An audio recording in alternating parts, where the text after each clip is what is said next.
What is happening, Barebow Project? What is happening? Oh, I did it again. What's up, people? It's a late night. I'm having some, Demer hates this stuff, some coffee boilo. It's late for that, but you know, it's all good. My dog's behind me making a ruckus. Hi, Chloe. Why don't you go lay down? Just figured I'd pop on and chat. Say hello. It's been a while. Yeah, Matt Durker. It has been. It stinks. I wish you would have been around, dude. It would have been nice to hang out with you. And talk about a few things.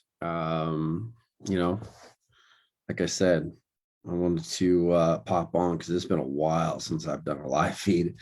Things have been just so crazy. So this is going to be an impromptu podcast recording for you guys. And there's a couple things I want to share. One, if you haven't seen it, Demer and I are doing an advanced Barebow seminar the weekend before the Lancaster Archery Classic. So hopefully you guys are interested. Spots are already filling up. Don't wait. Come down, check that out. I think you will be happy you did. I'm excited to do it, and honestly, I'm excited to also kind of get John in the mix with doing that. We originally were going to do one so long ago, and then COVID came and ruined things, and I've done two by myself since then. And I'm going to talk about that a little bit right now because I'm seeing a very common theme at each seminar. And if you haven't followed some of the posts about the seminars, the feedback has been phenomenal. And I just want to thank High Desert Archery and obviously First Flight Archery for hosting and kind of helping us get this underway, because you can see immediate improvements with the drills that we go over, the discussion, and how I lay out what I call the building blocks of the mental game. Have a really cool graphic, and you guys may have seen that float around the Barebow Project group. But you know, it's a lot of eye-opening moments.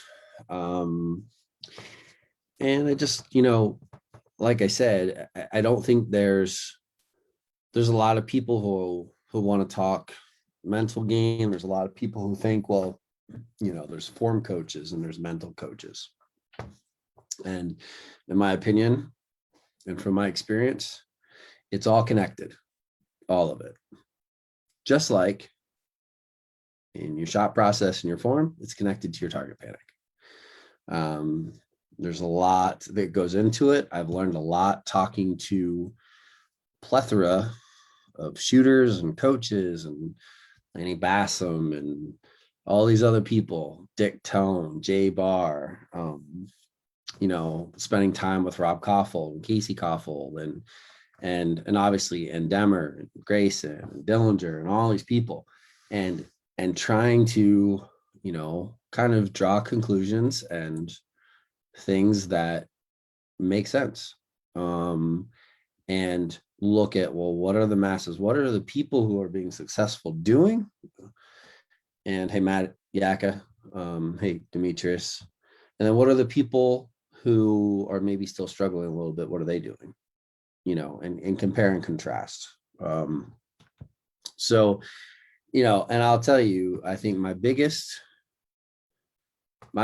take back from doing two seminars now is, one, we're doing too much just shooting arrows and not enough drills.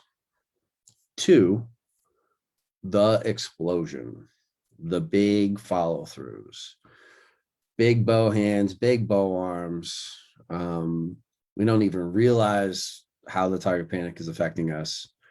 And we don't know how to curtail it and change the shot to allow the subconscious mind to truly be a part of it. So, but you know, it's something that you have to be willing to make changes. You have to be willing to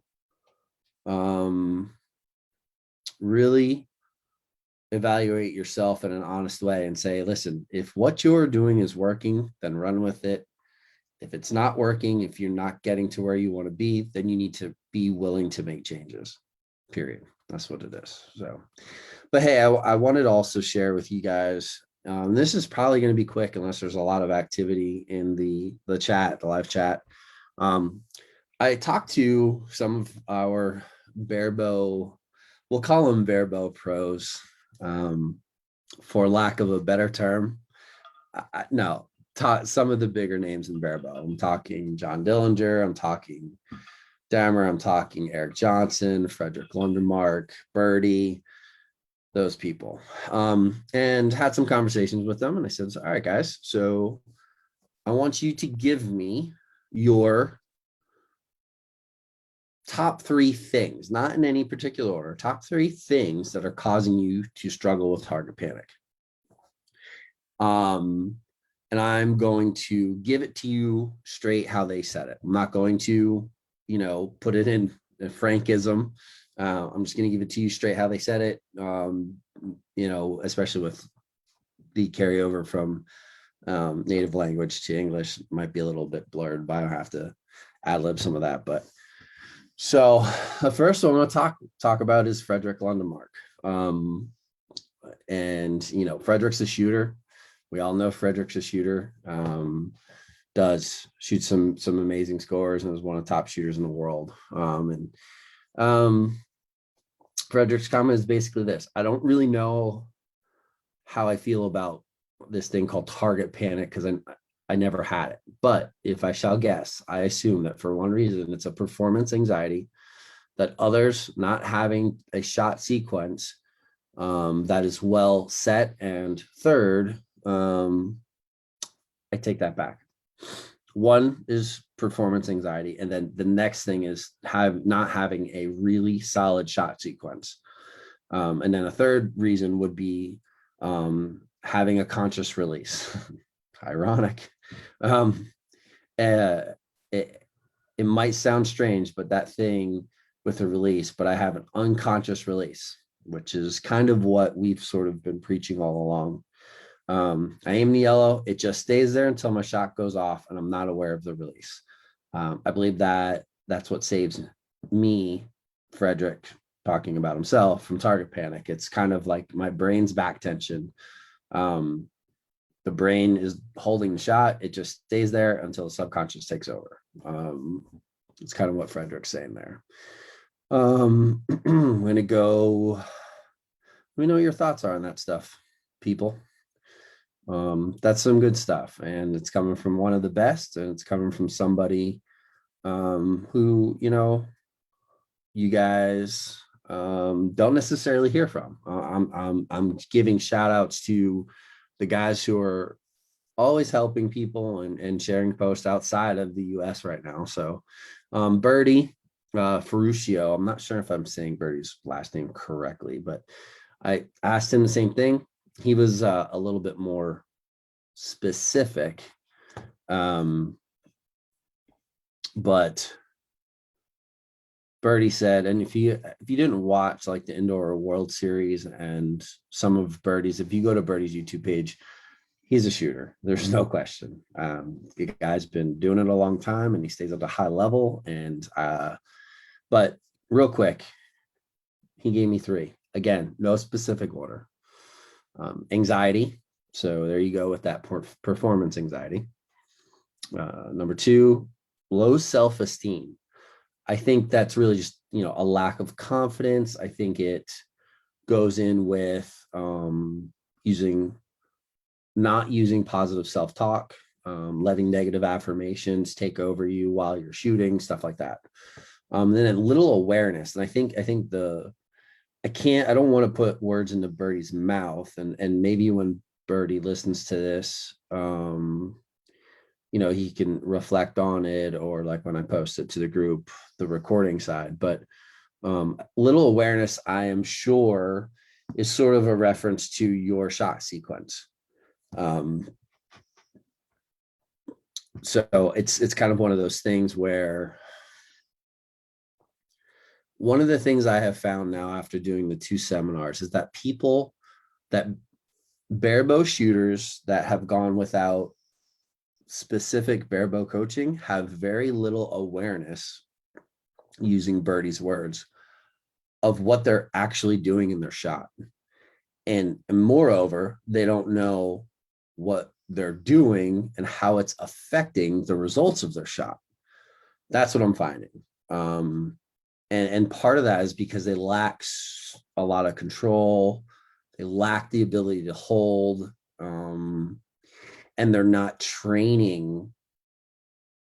They don't have the awareness to hold because they're not training it. They're not implementing the hold. But so that comes from Birdie, and then I'm gonna go with I have to scroll back quite a few messages, but I'm gonna go with our boy, Mr. John Demmer. I gotta scroll back quite a ways, actually. Let's see here. Yep, don't want to talk about that. Don't want to talk about that. Oh, basketball talk. Here we go. All right. So, Mr. Demmer, and I wish he was on here. I was just busting on him. I was like, hey, dude, you want to hop on with me quick? I'm going on a live feed. He's like, nah, I'm falling asleep, but I bet he's watching this nonsense right now. So, and John's response was very similar: a lack of confidence to perform, internal expectations, and we've talked about that. We see a lot of people that post scores on Instagram and Facebook, and then all of a sudden you're building up this persona that you're a 280 shooter, a 270 shooter all the time, and then you get to a tournament and one arrow ruins that, and all of a sudden that expectation that you're going to perform the same way you do in your quiet range, your backyard, your local club, or whatever, becomes the thing that's actually going to ruin your competition score. And if you guys remember, I did a vlog about this. It was a vlog or a coffee talk, whatever, and I called it expectation, the score killer. Go watch that. And then John also said poor form. Poor form is what, in my opinion, one of the things that leads to what I call negative tension. I talk about that a lot in the seminar. And I truly, truly believe, hold on a second. Gotta take some of that boil. I truly, truly believe that negative tension is the thing that when we get amped up, we create negative tension. And I'll be honest with you, I'm going to tell all of you right now, and I've referenced this video many times, and the irony is it's an Olympic recurve shooter.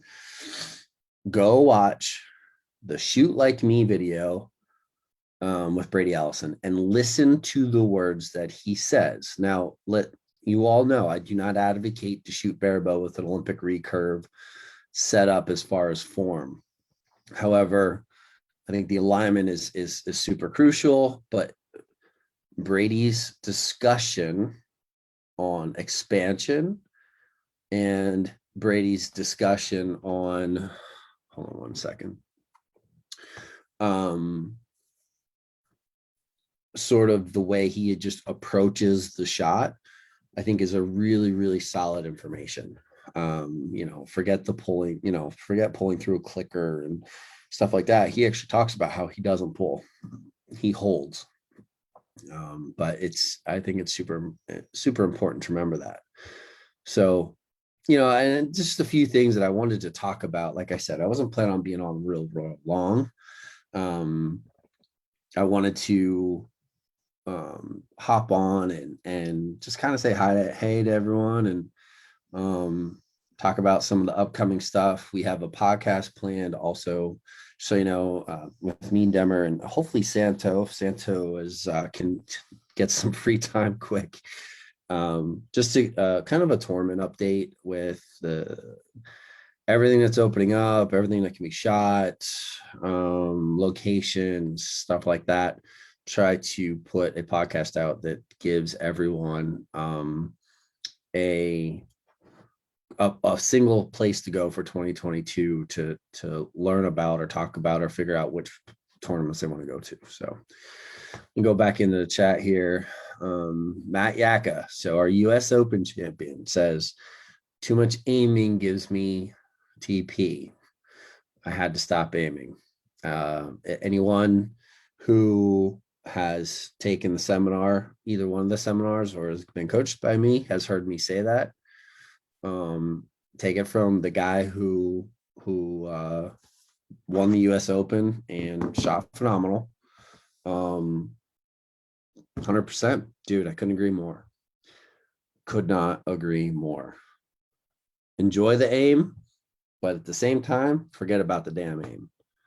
Put the tip of the arrow there, concentrate on the hold, the field of shot, let that pressure build till the subconscious takes over. Boom, done. And it's the same. And Matt, you can comment on this, and well, so can John. John's a buck killer too, but an animal killer. It's the same. It's the same when you're hunting. It's the same when you're hunting. John Carlson commenting on the live feed for those of you who end up listening to the audio version of this. My first tournament, every other tourney, exists. You were there, but yeah, good stuff. Mike Colson, hey Mike, how you doing? Looks like he just got back from the mountains. I guess he was out hunting. Yeah, you're right, John. It's definitely, as I told the class this weekend out at First Flight, I said, I wish that I could develop something that keeps your mental thoughts within that 2 foot wide by whatever, a 3 foot box that's clear, that you can see what's going on around you, but your thoughts and your focus has to stay right in that one spot and just focus in that present moment. Just to use as like an analogy of where your brain needs to be. I talked about during freaking nationals last year, like 3 arrows kept me out of podium contention, and 2 of those 3 arrows were, and all of you that shot nationals will remember this. Fire trucks responded to the freaking, it is just me being absent-minded and weak in that moment, responded to a call there at the grounds in Richmond. Anybody knows me, well, here it is. I'm a fireman, and if I see fire trucks, man, my attention goes out the window. And that's exactly what happened. Both the truck coming in and the truck coming out, I threw arrows on both of them. I even did it this weekend. It's funny because I was talking about it, and one went by First Flight, and I'm like stopped, complete squirrel moment, and I'm looking out the window, and the whole class was like, you just talked about that. It's like, yeah, it's like a thing. It sucks, but it doesn't, I'll take those experiences I've had, fighting structure fires and going to car accidents and whatnot anytime. So, but no aim on a doe at 174 yards. Drop there, no process, just nothing about it. Mike, you're telling me you shot a doe at 174 yards? I'm assuming with a gun, crossbow maybe. So You know what, Roy? I don't think you need to worry about that because Winker already made a note, and I think he downloaded some siren sounds to his phone. So he's already planning ahead, he told me. Not that it's that hard to, keep me distracted, but when I learned this, so Matt Yaka says, when I learned to shoot trad, the visual told me to release. I had to unlearn that. That is correct. Now I aim and forget it, then focus on my arm tension and release. Person want my release to look good, make it look good. That's good. And that's probably your mantra or whatever. Make it look good, make it look good. I kind of did that my first year, but it wasn't until I realized that holding in the middle is a lot easier when you're not exploding out of the shot. If that makes sense. And I dialed back that movement. And actually I think you and I talked about that some time ago in our chat back and forth, Matt, in the early stages with the coaching stuff, like make that release repeatable, make it look exactly how you want it. But yeah, and your release looks good, dude. But you can still see you have that Olympic recurve, what you call it, resemblance a little bit. And sometimes that can be detrimental, sometimes not. Depends on how many arrows you want to shoot. You want to shoot a crap ton of arrows and you have the time to shoot that crap ton of arrows, you can make any form work. You know what I'm saying? You are dialing back. Yeah. All right, good. No, not good. Right. What am I saying? No, I'm just kidding. Yeah, dude. Absolutely. 100%. 100%. It keeps you calm. I'll tell you that right now. It helps keep you calm. So Demer and Grayson definitely know what the hell they're talking about. For sure. Shoot ambidextrous and you might impress me. John, you should ask Marcel about me shooting ambidextrous. That's all I got to say about that, because I did it this weekend with his bow and she did pretty damn good. I think I shot only like not even maybe a dozen arrows. I was in the blue pretty continuously once I got used to it and figured out what I needed to do. But I think I'm going to start doing that, John.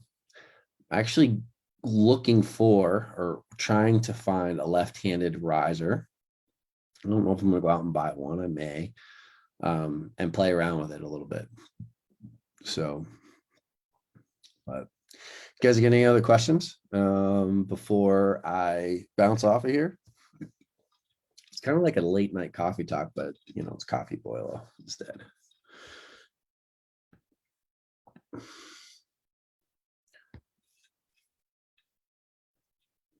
How many of you guys are going to Lancaster?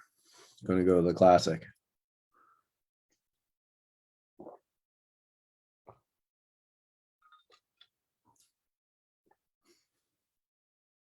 Hey James, good to see you, dude. I'm so jealous of your hair. I'm just gonna say.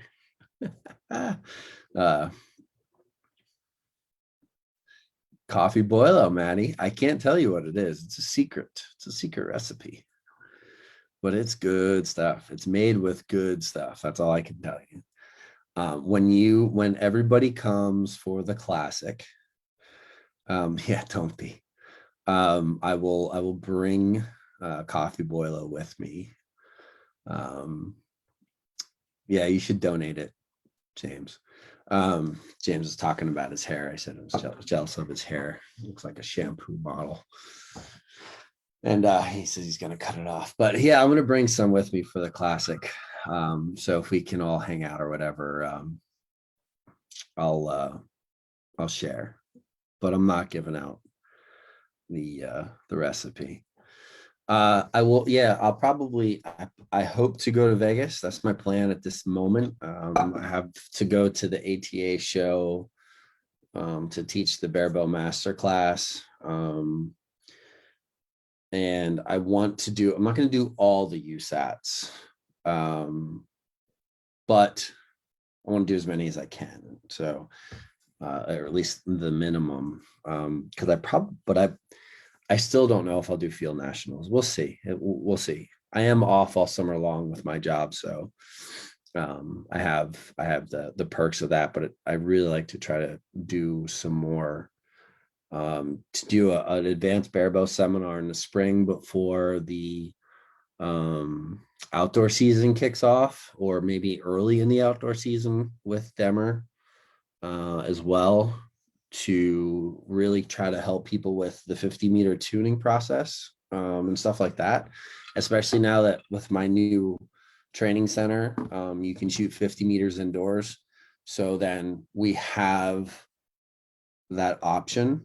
In case we get horrible weather, we're guaranteed to be able to shoot 50 meters. So I'm looking forward to possibly or possibly doing that in the spring if we can. I'm excited about the seminar in January with John, because it's going to be good for people to be able to work with him and hear it come right from him, both the shooting, the shot process, the mental side, and especially the tuning side. Because I mean, I've learned a lot from the tuning side, from these guys, but like it's definitely better coming from the source. And I learned that shooting when we went up to shoot field with him. Just his understanding of the sport of barebow is just definitely a golden nugget in the sport, and the fact that he's willing to share it as much as he has is a blessing for all of us. So let's see here. Jack says the confidence piece feels really important. I was shooting great for the first 2/3 of the shoot, and then had a couple of bad ends, and the remainder of the shoot was an epic battle with TP, to which I lost. All right, so I'm gonna, if you don't mind, Jack, I'm gonna break that down a little bit. So one of the things that my shooters, myself, anybody that I've worked with, I try to explain to them, like, you're allowed to be selfish when it comes to archery. And what I mean by that is you're allowed to think about you and what you have to do every single step of the way. So when you, like you said, 2/3 of the shoot was going good, you had some bad ends, and then everything derailed after that. So you stopped being selfish. You stopped thinking about, well, what do I need to do to be successful moving forward? And you were worrying or thinking about or going back in time, which is just as detrimental as going forward in time with your thoughts. So you were thinking about those bad ends, and you were, instead of implementing the plan or the process that fixes or keeps you under control, you kept going back in time. You were thinking about, oh, I had these bad ends. Oh, I'm so pissed about these ends. Oh, how am I going to recover from these ends? So you're not only are you going back in time instead of being in the present moment, present process thinking, term, not my term, coined by Larry Wise. You didn't stay in that present process, but then you added, or you compiled it, or compacted it, I guess, with negative affirmations. So, in order to move on from that, you need to stay in the positive mind. You can't, this sounds sort of arrogant or whatever, but like, you literally need to not give a shit. I don't know how else to tell you. You shoot a bad arrow. You cannot let it ruin your day. Ask Robert Hickerson about it. And I talked about that match this weekend. And Robert, I consider you a friend. You are a worthy adversary. You're a good dude. I missed the bail in the shoot-offs with Robert. Had I gone into that negative mindset, never would have ended up where I was. You know what I mean? And everybody needs to realize, like, nobody cares. And Grayson has said this to me in the past. Nobody cares how you shoot. Nobody cares what you look like. Nobody cares where you finish, except for you. So, I just, I want you guys to, realize that. Like, and if, as those of us who are out trying to promote Barebow in totality and trying to build up the sport and provide opportunities for us, we're there because we don't care how you shoot. We do care how you shoot. We want to help you. But, don't let the negative thoughts take over your brain. You care what I look like. I care what you look like, says James. All right. Thanks, James. I appreciate it. Let's see here. Went on a little bit of a rant there. I apologize, but Jack, I hope that, helps maybe clear up that picture for you a little bit. John Lewis says he had a nightmare shooting session on Sunday. Everything feels wrong. Is it better to stop and try or shoot through it? John, I think you have enough experience to be able to know, if you're shooting like shit and it's a training session, if you're trying to score, first of all, listen, if you're still a shooter that's developing or you're not where you want to be, you can't just shoot for score all the time and expect to get better. You will slowly. What I would do in that situation, John, if I'm shooting like complete garbage, I'm not happy with how I'm shooting and I'm in a negative mindset, I would stop shooting for score and I would go to some kind of drill. I did this drill I did the best drill. If you guys don't know what the best drill is, go to the YouTube page, click on it, watch it, get the explanation. If you have questions about it, message me. This information is free for everyone. I would be doing one of those drills, or a multitude of drills, because I think that you can kind of punish yourself a little bit, which I do that to myself. Like if I'm shooting, and like if I have one that's a little too quick, you bet your ass I'm doing a draw hold on the next arrow. I teach Maggie to do the same, any other shooter. And I'm not going to lie, like my compound and Olympic recurve shooters do all the same drills. If you think that the things that I've learned in Barebow don't have a carryover to the other disciplines and that these drills don't apply, man, coaches are missing out. Coaches who don't coach Barebow or aren't learning Barebow are missing out. But anyways, that's another discussion. You're welcome, Jack. Thank you. Yeah, Demetrius, you're learning. As long as you have achieved, draw down, start over. Yeah, I mean, and it's definitely a skill, John Carlson. It's a skill of knowing when to let down and when to fight through it. Sometimes though you can't fight through it. Sometimes you can't let down. And that comes into clock management. During the seminar, you do a baseline score and then you do a score at the end. Look at your improvements, or did you say the same, but it was an easier to achieve that same level of performance with less anxiety. In my opinion, if you're able to shoot like right now, I'll give you a prime example. 2 years ago, and I kind of almost wash, like I kind of look at last year's indoor season as a wash because it was a complete shit show for me personally. And that was during my 100% NTS commitment phase. And, one of the biggest regrets of my life, but that's another topic because of the Olympic recurve stuff. It's not an NTS issue. It's an Olympic recurve thing. I gotta say that, what the hell was I gonna say? I don't even know. Oh, clock management. Yes, thanks, James. I'm glad you said that. We did our baseline score, and one of the shooters came down to like 8 seconds and left down. It was a young shooter. I won't mention names, because he was a young shooter. But I was counting the clock down for him, and I said, dude, 5, 4, 3, completely like not really paying attention.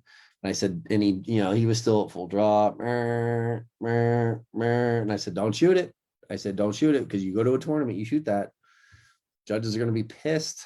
You're going to get a talking to.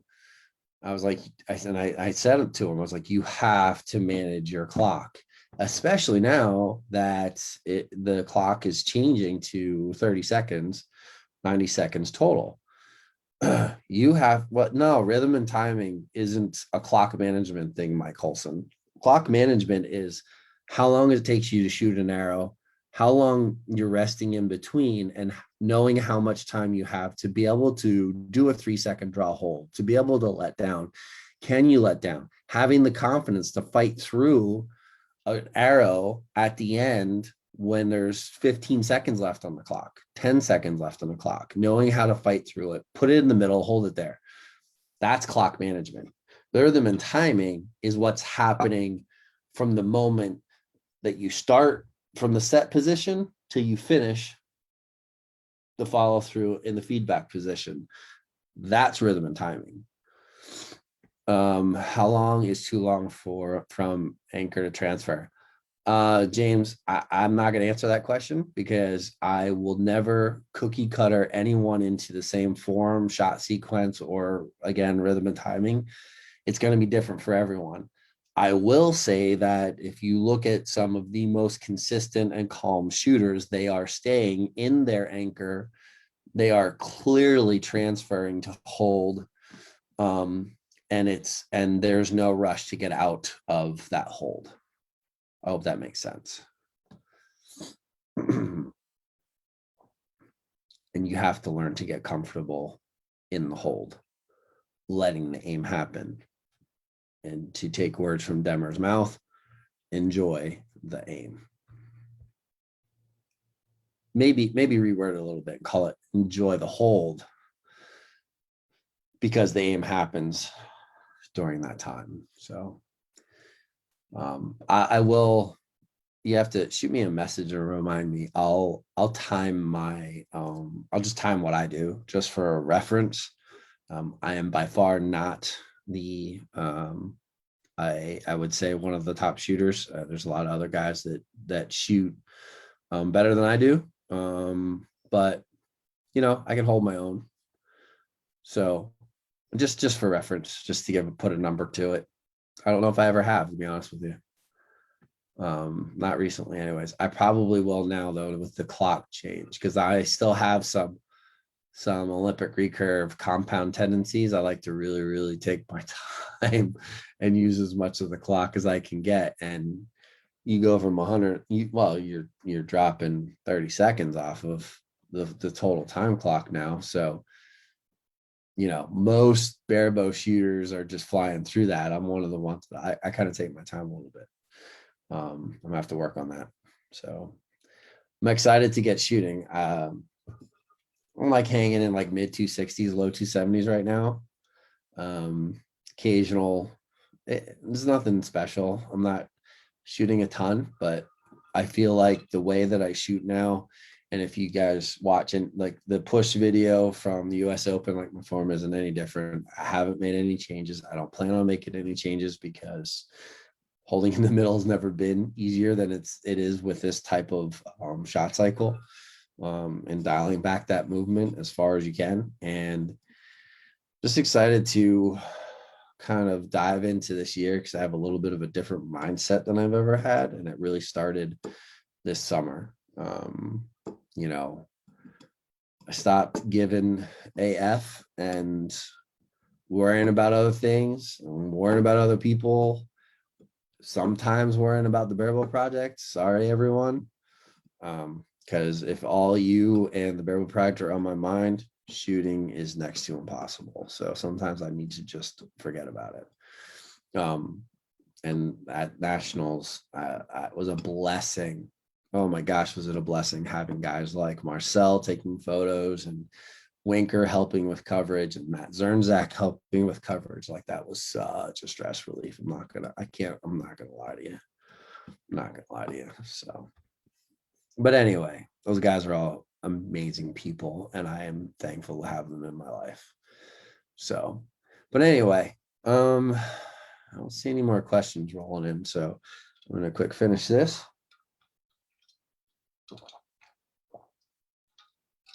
And I think I'm going to call it a night. It was a nice talking to everyone. Again, don't forget our sponsors. When you go to the YouTube page, they will be listed below. I'm excited to welcome Ethics Archery as a sponsor of the Barebow project. If you don't know who Ethics Archery is, go check them out. They make a plethora of point options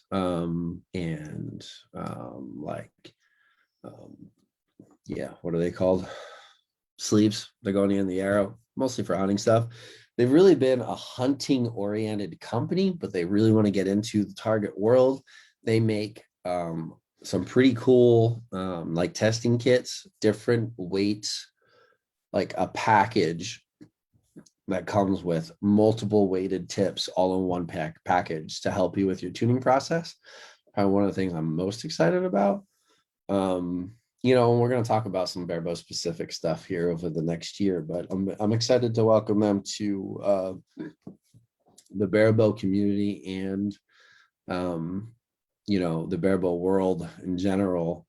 Kind of introduce them to target archery as well a little bit. They're involved a little bit already, but they have they have great hunting stuff. So if you guys go check out Ethics Archery, and then obviously all of our friends at you know, Yost, Jaeger, XS Wings, Lancaster, Hoyt, and you know, everyone else who has been supportive of us. And don't forget, check out our Patreon page. And you know, it just helps. I do a lot of things. Actually started a new coaching app for all of our patrons. And I'm working with Matt Ricaccio, where he's kind of helping me test through the phase of to be able to like take the people who are on our Patreon page, and you have like a coaching feedback group through this app. So if you join Patreon, you can kind of help me maybe figure or navigate that new service basically to people who are patrons of the Barebow project, and help all of you through since you support the Barebow project, kind of help you through your Barebow journey that way. So maybe go check that out if you're interested. And I think that's it. I think I'm officially going to log off now. I think I said that 5 minutes ago. But anyways, thanks for joining us for this impromptu, or joining me, I should say, this impromptu recording of the Barebow project. And this will be available everywhere.